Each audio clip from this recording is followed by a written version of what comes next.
Team Odia मनोरंजन भिन्न स्वादर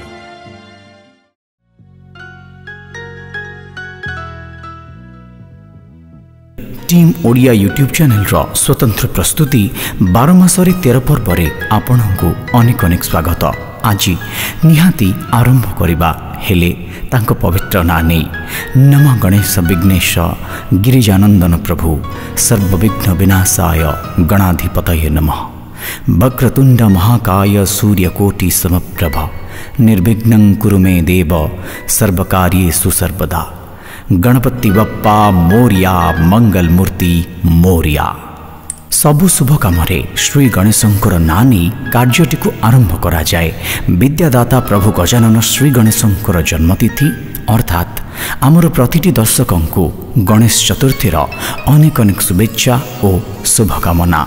पौराणिक कथावस्तु अनुसारे एकदा माता पार्वती निज भवन रे स्नान करुथांती।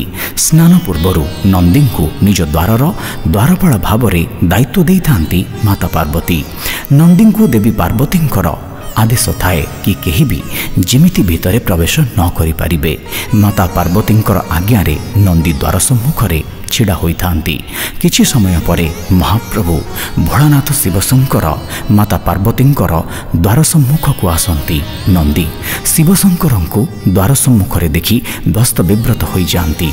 भाबंती जे स्वयं शिव शंभु जी होउछंती माता पार्वतींकर स्वामी तांको भीतर को जीवा पाई रोकिबे किपरि। माता पार्वतींकर आदेश को न सुनी प्रभु भोलानाथ गृह भीतर को प्रवेश करि जांती। आ बिना सूचना रे गृह रे प्रवेश करिथिबा हेतु माता पार्वती रागरे क्रोधित होई जांती एवं निज दृढ़ निष्पत्ति रे निजे मनस्थ करंती जे से निज इच्छा रे निजर एक पुत्र संतान सृष्टि करिवे जे आगामी दिन रे तांको भवनर बा द्वारर द्वारपालर दायित्व वहन करिवो।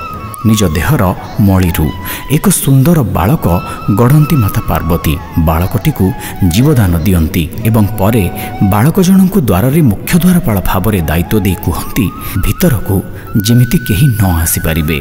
दिने महाप्रभु शिवशंकर माता पार्वती को भेटिबा निमित्त मुख्य द्वार सम्मुख रे आसी उपस्थित हुअंती। मुख्य द्वार सम्मुख रे उक्त बालक जन को देखि भीतर को रास्ता छाड़ी देबाकू कहंती। निर्भीकतार परिचय देई मातांकर आदेश को पाथेय करी कौनसी मते भीतर को न छाड़ी देबार दृढ़ प्रतिश्रुतिबद्ध एवं जिद्दी भितर अटल रुहंती बालक जनक।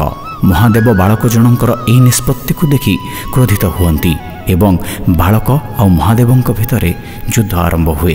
शेषरे युद्धरे बालक जनों को परास्त करी महादेव निज त्रिशूल साहाय्य बालक जनकर शिरछेदन करती।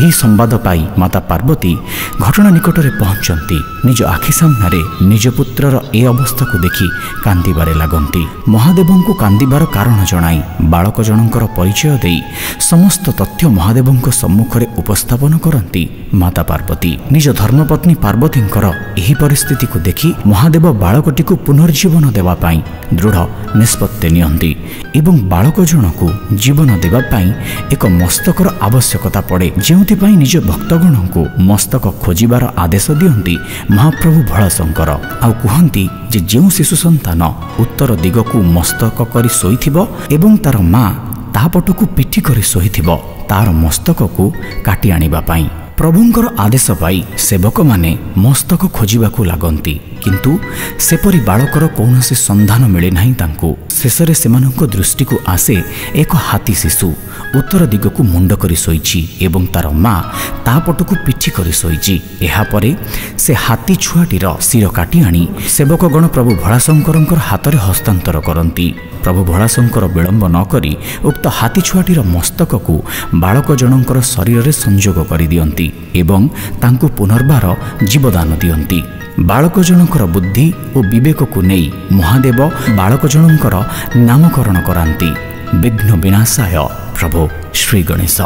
एवं से तिथिटी को महा आडंबर रे पौराणिक कथावस्तु हिसाब रे ए जाबत पालन करा जाय आसुछि गणेश चतुर्थी हिसाब रे एवं विद्यादाता प्रभु श्री गणेशंकर महा आडंबर रे पालन हेउथिबा एही तिथि को समस्ते अनेक सहर रे ଘରେ ଶିକ୍ଷାନୁଷ୍ଠାନ ଗୁଡ଼ିକରେ ମହା ଆଡ଼ମ୍ବରରେ ପାଳନ କରୁଛେ। ଛୋଟ ପିଲା ପଢ଼ିବା ଆରମ୍ଭ କରେ ବା ଖଡ଼ି ଛୁଇଁବା ଆରମ୍ଭ କରେ ଆଜିର ଏହି ପବିତ୍ର ଦିନରୁ।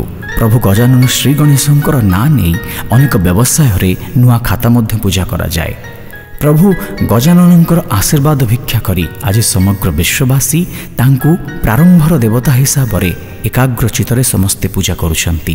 ଆମେ ବା ସେଥିରୁ ବାଦ ପଡ଼ିବୁ କେମିତି? ପ୍ରଭୁ ବିଘ୍ନ ବିନାଶାୟ ଗଜାନନ ଏକଦନ୍ତ ଶ୍ରୀ ଗଣେଶଙ୍କର ଦିବ୍ୟ ଜନ୍ମ କାହାଣୀକୁ ଆପଣଙ୍କ ସମ୍ମୁଖରେ ଜଣାଇ ଆଜି ଟିମ୍ ଓଡ଼ିଆ ୟୁଟ୍ୟୁବ୍ ଚ୍ୟାନେଲର ପୁରା ପରିବାର ନିଜକୁ ସମର୍ପି ଦେଇଛି ପ୍ରଭୁ ଶ୍ରୀ ଗଣେଶଙ୍କର ଚରଣାରବିନ୍ଦରେ। ପ୍ରଭୁ ଆପଣଙ୍କ ସମସ୍ତଙ୍କ ମସ୍ତିଷ୍କ ଓ ଜୀବନରେ ବିଦ୍ୟାବୁଦ୍ଧି ଭରି ଦିଅନ୍ତୁ। ଆପଣମାନେ ସବୁବେଳେ ଭଗବାନଙ୍କୁ ଏହିଭଳି ଭାବରେ ଭକ୍ତି କରନ୍ତୁ।